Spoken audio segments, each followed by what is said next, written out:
paz, gente. Amém? Pode sentar aí, fica à vontade. Sintam-se em casa. É uma alegria para mim estar aqui hoje com vocês. E como o pastor Marcos falou mesmo, eu acho que eu devia ter uns 7 anos, eu acho. 7, 8 anos, por aí, né, Simone? Quando eles eram lá líderes de jovem na Tijuca. E eu era de lá na época. Então é uma alegria para mim, tenho um carinho enorme por eles. O Marcos é uma referência de liderança, uma referência de homem de Deus, Simone também. Então, uma alegria para nós estar aqui hoje de verdade, uma alegria do fundo do meu coração, uma alegria estar aqui com a igreja, o caminho, que são os guerreiros aí que, né, estão sempre com a gente, uniforme de serviço e tudo mais, mas eles vêm. Então, estou muito feliz hoje por estar com vocês e por estar com eles, estarmos juntos como igreja, como comunidade, corpo do Senhor. Amém, gente? Abra a Bíblia aí em Hebreus capítulo 11, versículo 1. Vamos ler, gente? Quem não encontrou, olhe no projetor. Amém? Ora, a fé é o firme fundamento das coisas que se esperam e a prova das coisas que se não veem. 33. Aí. Os quais pela fé venceram reinos, praticaram a justiça, alcançaram promessas, fecharam as bocas dos leões. Pode ir até o final daí, até o último versículo. Apagaram a força do fogo, escaparam do fio da espada, da fraqueza tiraram forças, na batalha se esforçaram, puseram em fuga os exércitos dos estranhos. As mulheres receberam pela ressurreição seus mortos. Uns foram torturados, não aceitando o seu livramento para alcançarem uma melhor ressurreição. E outros experimentaram escárnios e açoites e até cadeias e prisões.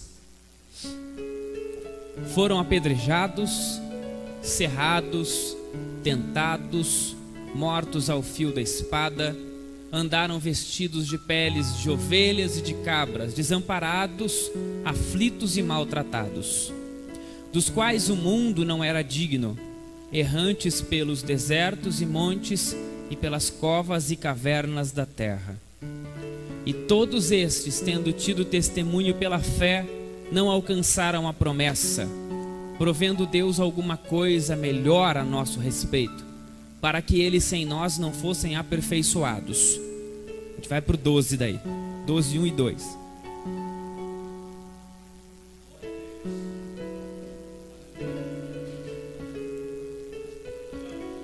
Portanto, nós também, pois que estamos rodeados de uma tão grande nuvem de testemunhas, deixemos todo o embaraço e pecado que tão de perto nos rodeia, e corramos com paciência a carreira que nos está proposta, olhando para Jesus, autor e consumador da fé, o qual pelo gozo que lhe estava proposto suportou a cruz, desprezando a afronta, e assentou-se à destra do trono de Deus. Amém, gente? Essa palavra foi o encerramento de uma série de mensagens sobre Hebreus que a gente trabalhou, acho que nos últimos 3 domingos. E quando eu estava me preparando ou pensando no que pregar aqui hoje para vocês, e Deus falou tão forte com a gente nesse domingo sobre esse texto que eu queria compartilhar com vocês ele também. É uma alegria ver também aqui o Neco, a Naira, a Mayra e a Sandra. Amém? A irmã Naira, né? Alegria ver esse povo aí.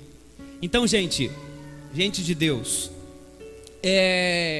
quando o escritor escreveu, e a gente não sabe quem foi ainda, só na eternidade talvez a gente vá descobrir quem foi que escreveu Hebreus. Mas quando ele escreve Hebreus, ele está principalmente no capítulo 10, 11 e 12, ele está tentando dar a nós uma clareza de quem somos, onde estamos e qual é a nossa missão. Eu penso que o que mudaria a vida, muda a vida, a atitude de vida de uma pessoa, ela saber quem ela é. Quem ela é. quem foi antes dela, aquilo que ela é hoje. E o que fazem as pessoas, e o que fizeram as pessoas que são ou que foram aquilo que ela é hoje. Hebreus vai contar uma série de coisas, principalmente no 10, 11 e 12, vai falar sobre algumas coisas relacionadas a quem nós somos.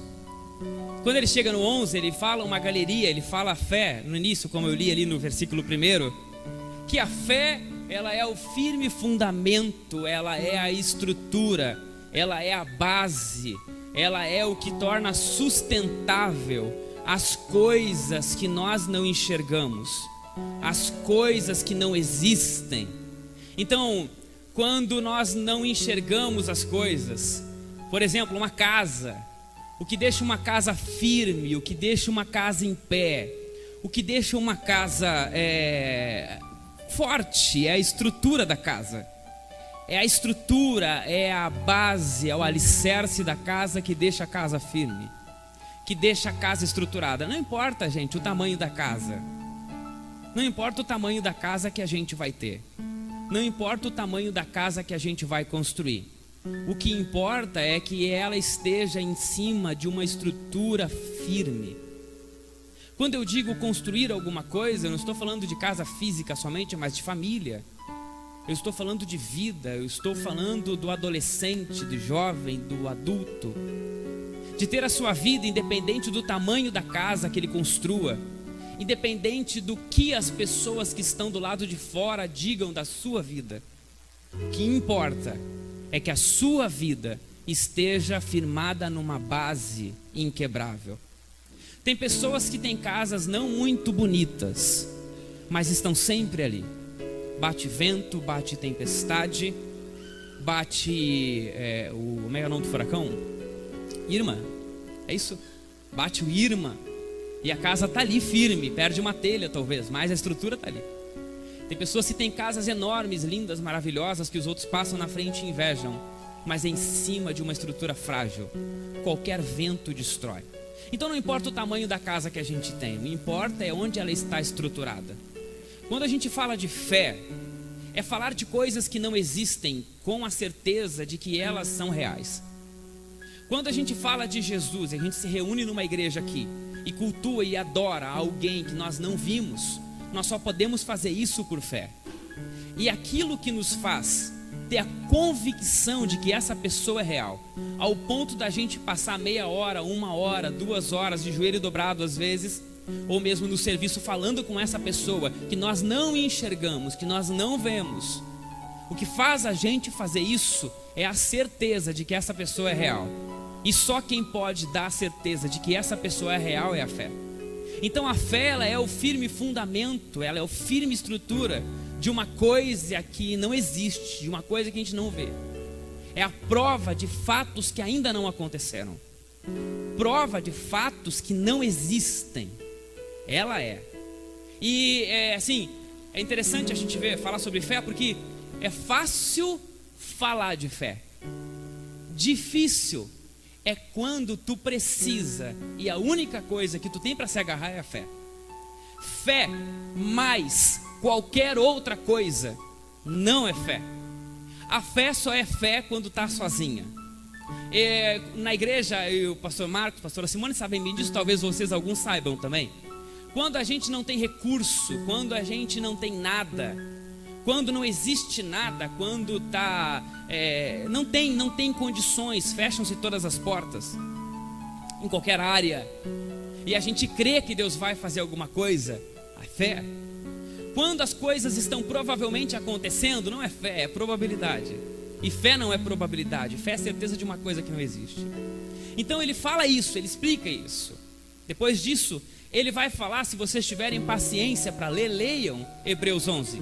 Porque eu quero informar uma coisa para vocês, que a fé, ela não vem com culto.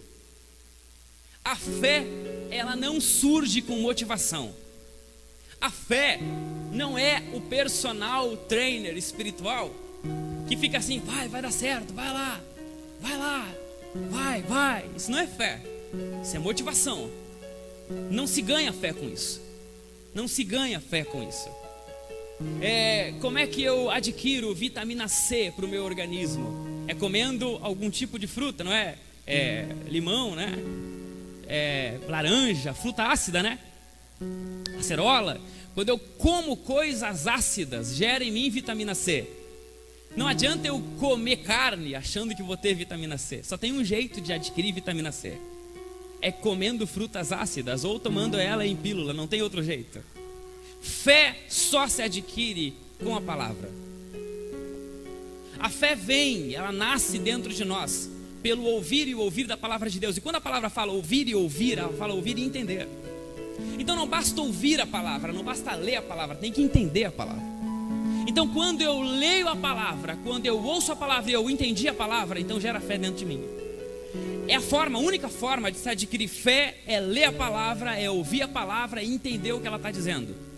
Eu posso ouvir um sermão lindo, maravilhoso, fantástico, forte, emocionante, vibrante, que me faça vibrar. Se eu não entender, não vai gerar fé no meu coração, porque a fé só vem pelo ouvir e entender da palavra de Deus. Amém? Depois disso, ele vai falar de uma série de pessoas.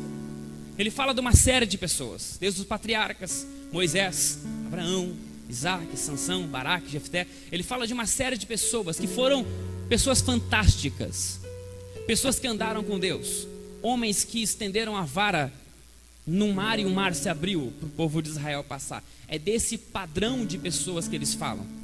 Ele está falando de homens como Sansão, que fez o que fez, homens brilhantes ele está falando. Só que quando chega no 33, ele começa a falar de algumas coisas que eu queria me ater rapidinho com vocês aqui, eu não vou demorar. Eu vou ler na minha Bíblia mesmo, se quiser botar ali o 33 para a gente ler junto, mas eu vou lendo aqui.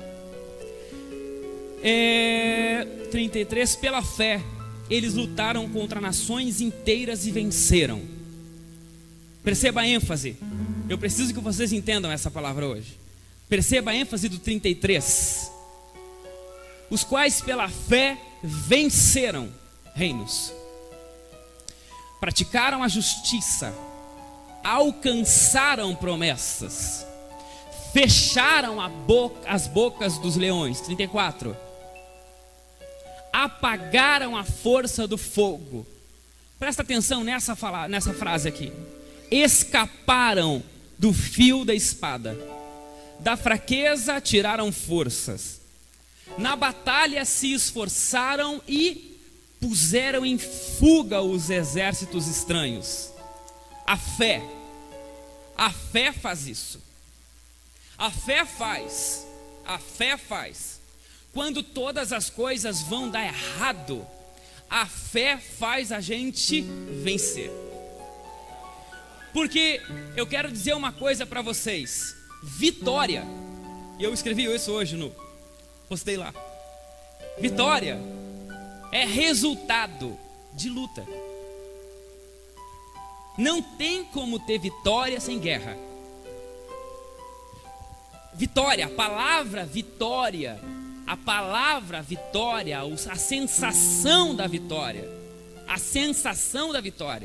só acontece depois que acontece uma guerra, e às vezes sangrenta. A sensação de matar a sede só acontece quando a gente tem sede. A sensação de matar a fome só acontece quando eu tenho fome. Vitória só vem depois de guerra. Não existe vitória sem guerra.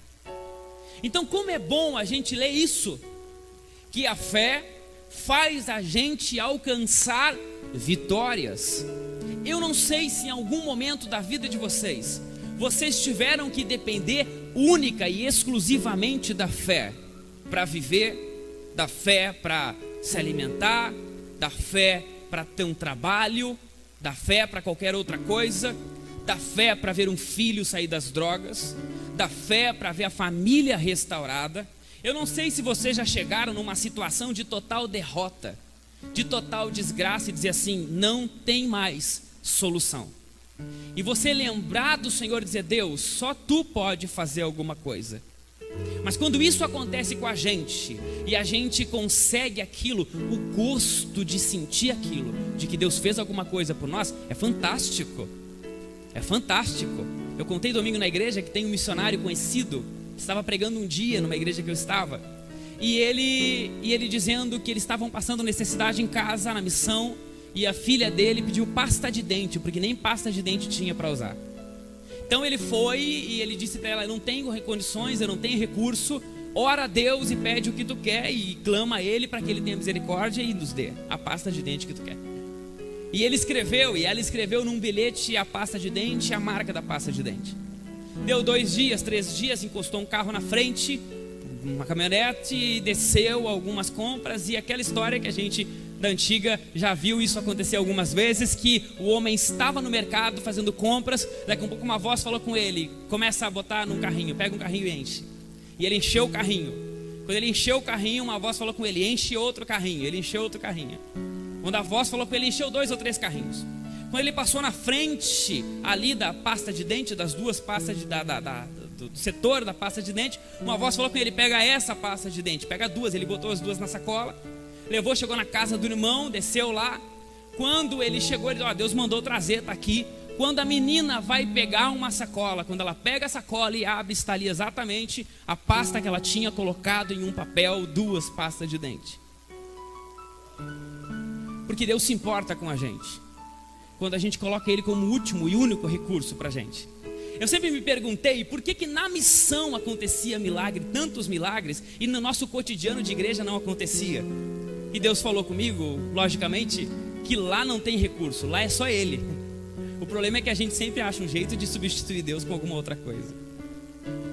Quando Deus é insubstituível, quando Deus é o único recurso, a única coisa que nos resta é a fé, e aí Ele pode fazer alguma coisa. Porque tem uma coisa: Deus não divide glória com ninguém.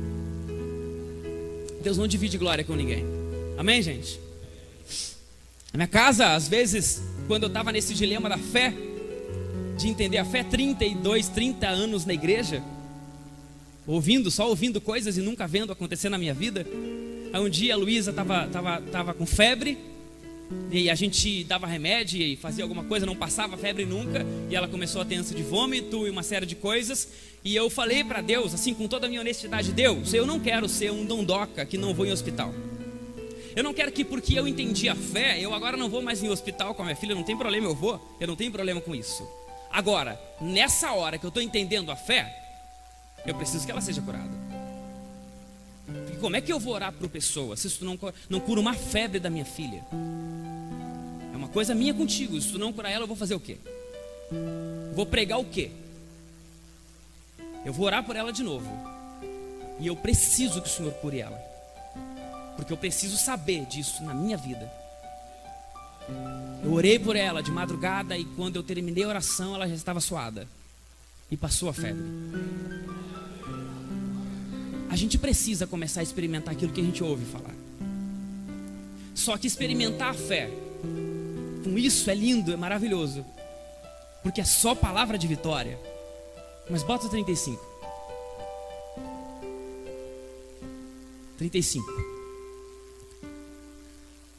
As mulheres receberam pela ressurreição seus mortos.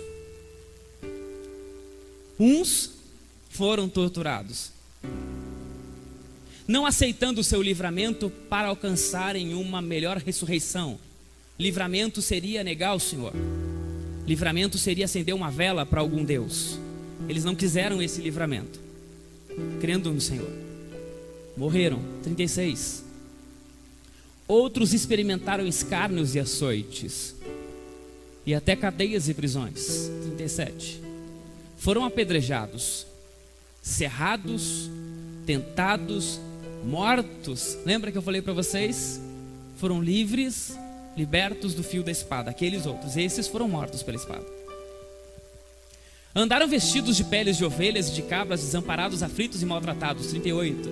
Dos quais o mundo não era digno, errantes pelos desertos e montes e pelas covas e cavernas da terra. Existe 2 lados da fé.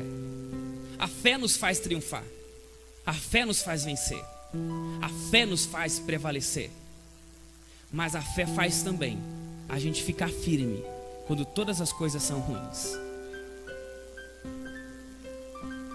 Paulo experimentou tudo, ele experimentou vitória e derrota.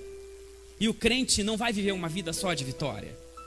Vai ter momentos na nossa vida que a gente vai passar por derrotas, vai passar por provas, porque a gente só vai sentir gosto de vitória quando a gente passar por esse tipo de coisa.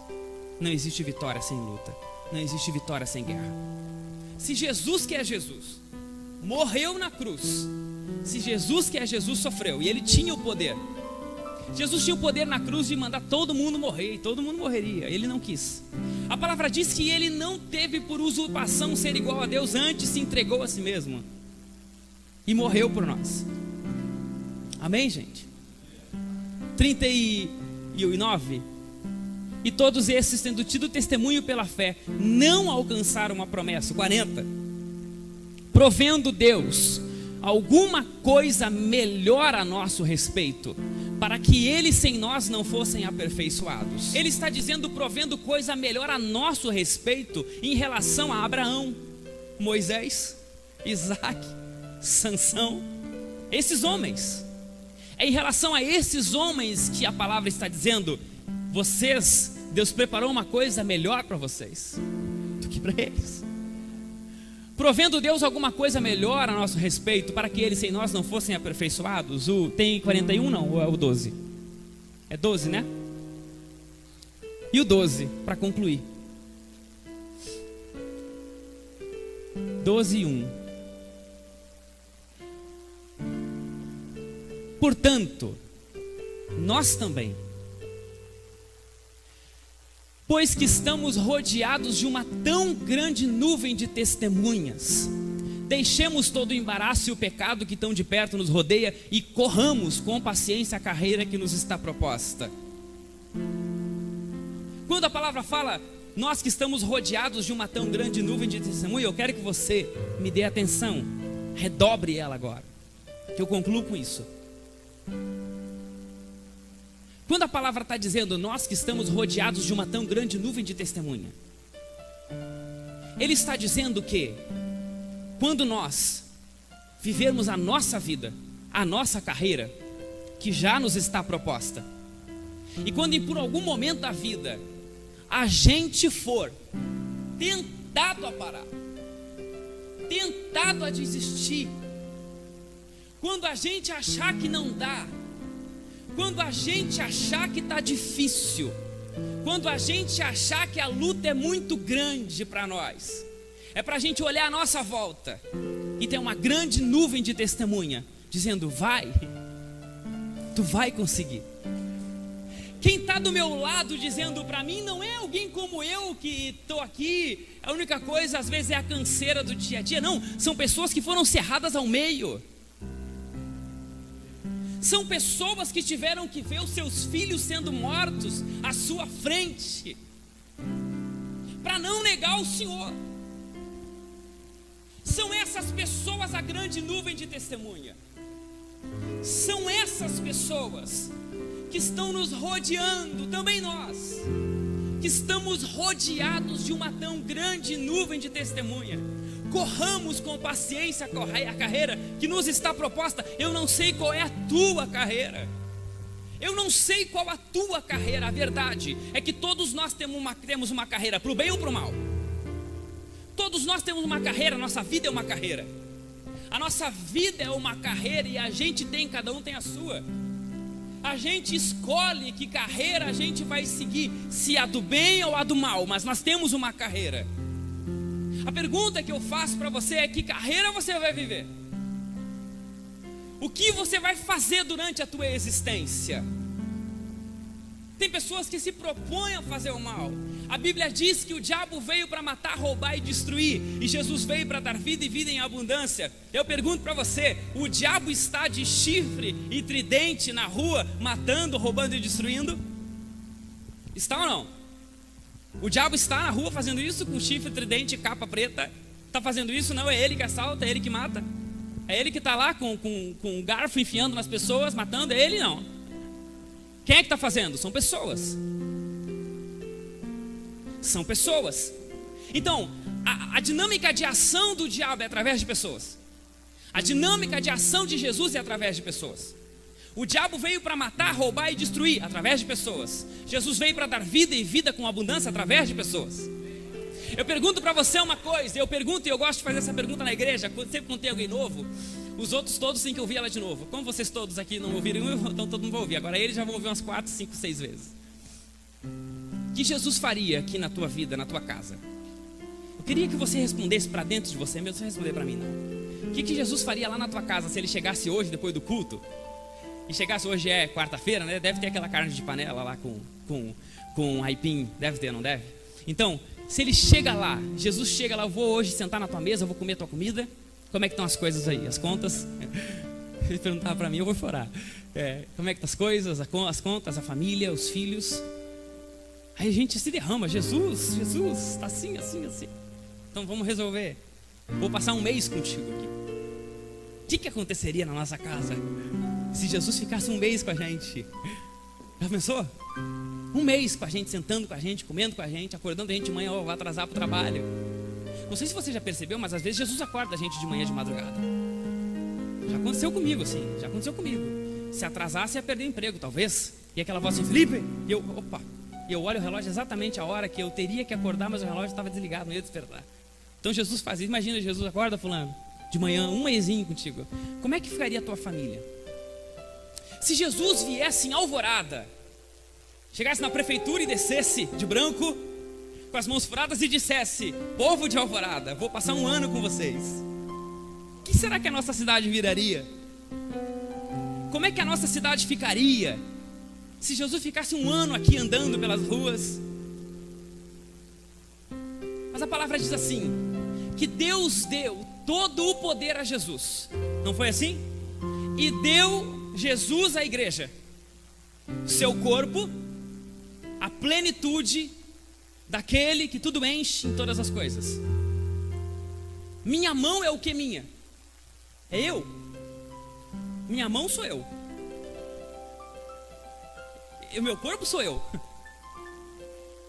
Meu corpo está executando esse segurar o microfone aqui, esse falar, olhar aqui, ele está respondendo comandos de alguma coisa que está aqui dentro de mim, da minha cabeça. Tudo que vocês estão vendo é só a materialização de uma coisa que nasceu aqui dentro. Já ouviu falar de morte cerebral? Você sabe disso. O corpo, o coração está batendo, mas o corpo não tem atitude nenhuma. O corpo não fala, não vê, não mexe, por quê? Porque o que está aqui dentro morreu. Então, se eu sou o corpo de Cristo, e a palavra é ousada, porque ela diz que a igreja é a plenitude. Ou seja, Jesus sem a igreja não é completo. Uma cadeira sem pé não é uma cadeira plena. Esse púlpito sem os pés não é um púlpito pleno. Essa igreja sem telhado não é uma igreja plena. Nós somos, a palavra é ousada, ela diz, nós somos o corpo, a plenitude dele. Nós somos o completar de Cristo. Cristo é o cabeça, a igreja é o seu corpo. Então nós somos a manifestação da vida de Jesus. Então eu sinto te informar que Jesus assenta na tua mesa. Jesus já está lá. Quem manifesta a vida de Jesus é o Espírito Santo. Aí eu pergunto para você, o quanto do Espírito Santo está na nossa vida, ao ponto da gente manifestar a vida de Jesus. Um crente que manifeste a vida de Jesus plena numa cidade como Alvorada, muda a cidade de Alvorada. Se você tivesse Jesus, se você se deixar tomar pela vida de Jesus na sua casa, Jesus vai estar plenamente lá. Então não vai ter mais espaço para briga, divisão, dissensão, angústia, tristeza, depressão. Não vai ter mais espaço, porque Jesus está lá. Jesus está lá. Amém, gente? Aleluia. Portanto, nós que estamos rodeados de uma tão grande nuvem de testemunha, corramos a nossa carreira, que já nos está proposta. Ali o 2. Olhando para Jesus, autor e consumador da fé, o qual pelo gozo que lhe estava proposto, suportou a cruz, desprezando a afronta, e assentou-se à destra do trono de Deus. Podemos ficar em pé, pastor? Amém? Aleluia.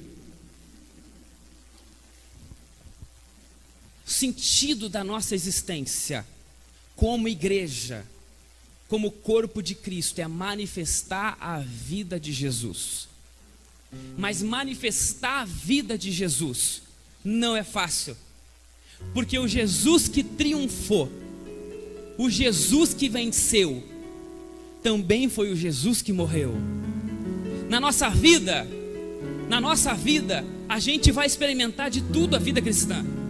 Uns de nós vão experimentar vitória, uns de nós vão, como disse, uns escaparam ao fio da espada, outros morreram. Agora, nós precisamos entender de uma vez por todas que o destino da gente não é aqui. A vitória final não é aqui. A vitória final não está nesse lugar. Agora, Deus está nos chamando a nós colocarmos a nossa vida, o nosso olhar no eterno e tirar o nosso olhar daqui. Aleluia. Aleluia. Irmãos, precisa de uma dose de fé muito maior para suportar dificuldade do que para vencer alguma coisa. É muito bom a gente vencer na fé. Agora também é bom a gente crer que o Senhor está conosco, mesmo quando a gente estiver sofrendo alguma coisa. A certeza da presença do Senhor. A certeza da presença do Senhor. Quando eu comprei minha casa 8 anos atrás, comprei uma casa, feliz da vida, casando, 9 anos atrás, casando, vou casar. A casa. Quando eu fui entrar na casa, invadiram a casa. Aí a minha mãe falou assim: não, vai dar certo, vai dar tudo tranquilo, vai lá que vai dar não sei o que. Eu falei: mãe, é o seguinte, se Deus quiser tratar alguma coisa no meu caráter, eu posso esperar um tempão essa casa, mas eu tenho fé, vai ser minha. Passei 8 anos, 9 anos pagando a casa com alguém morando dentro dela. Quando minha filha nasceu, eu estava morei em tudo quanto é lugar desse mundo, morei em tudo quanto é canto desse mundo, morei em cada cantinho, cubículo que você não acreditaria, pagando a outra casa. Mas ali, e todo mundo dizia: desiste disso aí, larga isso de mão. Eu disse: não, porque Deus me deu. Só que Ele precisa tratar alguma coisa comigo, eu preciso ter paciência para que Ele trate comigo essas coisas. Paciência, eu preciso esperar. Preciso entender, Ele quer tratar alguma coisa no meu caráter, Ele tem alguma coisa para fazer comigo. Eu esperei. Quando a minha filha foi nascer, aliás, quando nasceu, 1 mês pediram a casa que eu estava alugando. Não sei como pagava aquele aluguel, mas estava alugando. 1 mês de nascer pediram a casa. Eu não tinha dinheiro para dar o calção, não tinha dinheiro para me mudar. Consegui uma casa, pintei a casa, ajeitei a casa, consegui uma tinta, pintei de rosa o quartinho da Luísa, fiz o que eu pude mesmo na dificuldade. Quando eu estava indo para casa, me emprestaram uma outra casa e eu fui morar na outra casa. Só que Deus estava tratando o meu caráter. Porque eu não sei se você sabe, mas todo aquele que é orgulhoso não sabe que é orgulhoso. Todo aquele que é orgulhoso tem orgulho de não ser orgulhoso. O orgulhoso tem orgulho de ser humilde. O orgulhoso nunca sente orgulho de ser orgulhoso. Então eu tinha que tratar algumas coisas no meu caráter. Eu precisava aprender a ter paciência. Eu precisava aprender a ser ofendido. Porque cristão, quando é ofendido, quando a rocha foi atingida por Moisés, o que ela jorrou? Água. Porque dentro dela tinha água.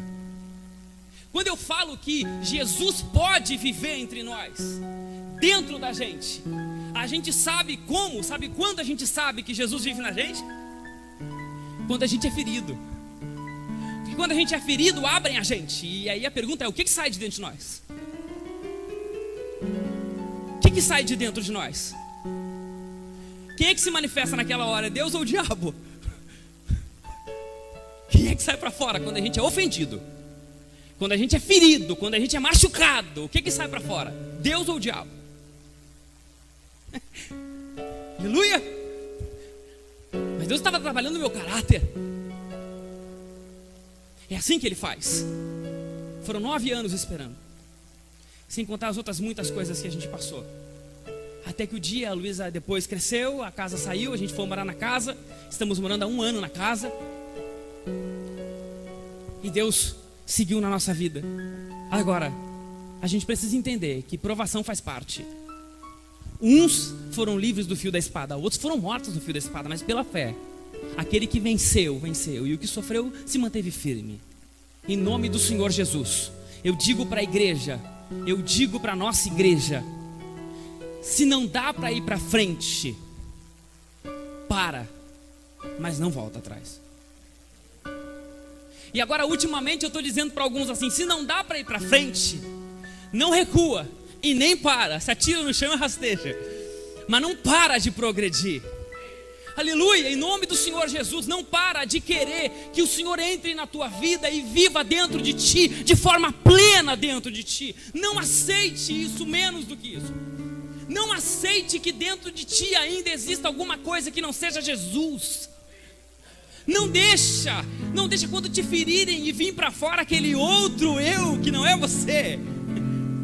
Clame ao Senhor para que Ele encha a tua vida do Espírito Santo, ao ponto de você, quando for ferido, jogar para fora Jesus. Jesus. Sabe o que é que nós precisamos? Jesus na nossa vida. Sabe o que é que nós precisamos? Nós não precisamos de mais religiosidade. Nós não precisamos mais de culto. Nós temos culto. E é uma loucura. Eu vivia minha vida na igreja. Pessoas que estão dentro do culto. Quando ferem, não é Jesus que vem para fora. Porque não é religiosidade. É o quanto Jesus vive dentro da gente. É o quanto Jesus, é o quanto onde eu chego, as pessoas sentem que tem alguma coisa diferente. Escuta uma coisa que eu vou dizer para você: não tem lugar que não é transformado com a presença de Jesus. Impossível. Impossível. Eu tenho visto isso na nossa vida. A gente chega em famílias destruídas, a gente entra lá, a família é restaurada. Porque eu vou dizer uma coisa para vocês: eu não tenho medo do diabo, e eu não tenho medo do que ele faz, porque maior é o que está em mim do que o que está no mundo. É maior o que está em mim, e eu tomo posse disso, é maior. Se o diabo está reinando numa casa e eu chego lá, ele tem que ir embora. Mas agora não tem que ir embora porque eu sou um crente. Tem que ir embora porque Jesus mora em mim. Ele tem que ir embora porque quando eu chego, Jesus chega comigo, porque eu sou o corpo dele. E onde eu, Felipe, boto meus pés, onde eu chego, todo mundo sabe que o Felipe chegou, mas todo mundo vê o meu corpo. Quando eu chego, todo mundo sabe que o Felipe chegou, mas eles veem o meu corpo. Quando você chega, é o corpo de Jesus que chega. E todo mundo tem que saber: Jesus chegou aqui. Aleluia. Vamos orar em nome de Jesus. Eu passei do horário lá um monte. Quem quer orar comigo, vem aqui na frente. Pode, pastor? Quem quer orar, vem aqui comigo na frente. Vamos orar junto aqui em nome de Jesus. Em nome de Jesus.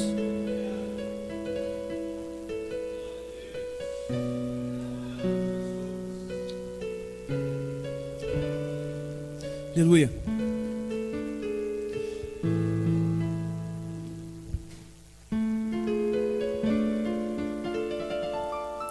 Jovens, adolescentes. O mundo que os jovens e adolescentes vivem hoje é um mundo completamente tomado pelo diabo. Nunca vi tanto adolescente se matar. Nunca vi tanto adolescente se matar. Nós precisamos de uma vez por todas tomar uma decisão radical na nossa vida, porque eu fico indignado. E eu concluo para a gente orar. Um jovem de 14 anos bota a arma na cintura, mata trabalhador, assalta, rouba, trafica com 14, 13 anos. E às vezes os adolescentes com 14, 13 anos, a gente olha e eles mesmos se olham e se acham até vergonha, às vezes tem de ser crente. Eu não aceito que os soldados do diabo sejam melhores que os soldados do Senhor. Eu não aceito que um jovem de 13, 14 anos não tenha mais força que um jovem do mundo, mais coragem que um jovem do mundo. Então, se o jovem do mundo tem coragem de fazer o que faz com 13, 14 anos, nós temos que ter muito mais. Porque nós temos o poder de salvação, eles têm o poder de destruição. Um jovem que convida um adolescente para fumar uma maconha, um adolescente que convida o outro e mostra no WhatsApp vídeo de qualquer outra coisa, pornografia e coisa parecida, ele tem poder de destruição. Nós precisamos ter poder de salvação do Senhor na nossa vida. Então, em nome de Jesus, eu convoco vocês hoje aqui para a gente orar, a nós nos unirmos nessa fé, de pedir que o Senhor venha de uma vez por todas morar dentro da gente, e que não seja religião, mas que seja Ele vivendo dentro de nós, e que as pessoas percebam que quando a gente chega, Ele chega com a gente. dentro de nós. Amém? Vamos orar. Nós todos que estamos aqui, Senhor, nós clamamos a Ti. Eu Te louvo pela vida dessa igreja, e eu Te louvo pela vida do que o Senhor vai fazer na cidade de Alvorada. Eu Te louvo, Senhor, pela vida do pastor Marcos, da pastora Simone.